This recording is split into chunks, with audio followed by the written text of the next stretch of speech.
আপনি কি প্রোডাকশনে করেন নাকি বেতন? সিজনই করে।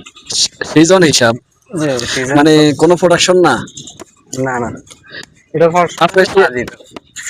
আপনার তো কারিগরের পয়সাটাই পান, হ্যাঁ? জি, তো আপনার বেতন সিজন কত? সিজনের কত, 1.5 লাখ। 1.5 লাখ টাকা? এটা কত মাসের জন্য? 7 মাস। 7 মাস? হুম, মানে আপনি 7 মাস কাজ করলে পাচ্ছেন 1.5 লক্ষ টাকা, জি। এত কষ্ট করে? হুম, আর যদি প্রোডাকশন হিসাবে করতেন কত টাকা পাইতেন? অনেক টাকা আইতে পারি। ভাই বিয়ে করছেন? করছি তো। হ্যাঁ, জি। যদি এই ভিডিওটা যদি আপনার বউ দেখে সমস্যা হইব?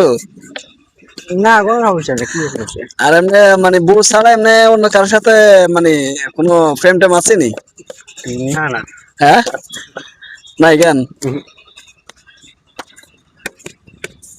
দৈনিক কত পিস বানাইতে পারেন? কত, 4,000। 4,000? হুম, আচ্ছা, যদি ধরেন আপনি আজকে 4,000 বানাইতে পারেন নাই, ধরেন আপনার আজকে আপনি 2,000 বানাইছেন, মনে করেন শরীরে অসুস্থর কারণে, এটার লাগে কি কোনো কফিয়ত দিতে হইব? হ্যাঁ, কফিও দিতে হইব, যাই 1200 টাকা জরিমানা দিতে হইব।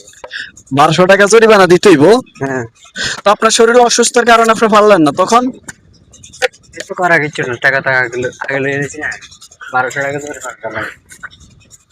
আর বলতে একজন, মানে 2,000 যদি কম পারেন, মানে 2,000 যদি বানান তারপরও জরিমানা? না না, এটা জরিমানা না, নয়। মানে একেবারে যদি না আসেন তাহলে একদিনে 1200 টাকা জরিমানা দিতে হইব? জি। মানে কোনো ছাড় নাই এটাতে? না, আচ্ছা, এখন একটা রিকোয়েস্ট করবো, সেটা হচ্ছে আপনি কি গান বলতে পারেন একটা? গানে তো নাই। হ্যাঁ, গানে তো আর কি। একটা গান শোনাতে পারবেন? পারবেন না? হুম, কি কোন? কে আছে এখানে শিল্পী, কে আছে?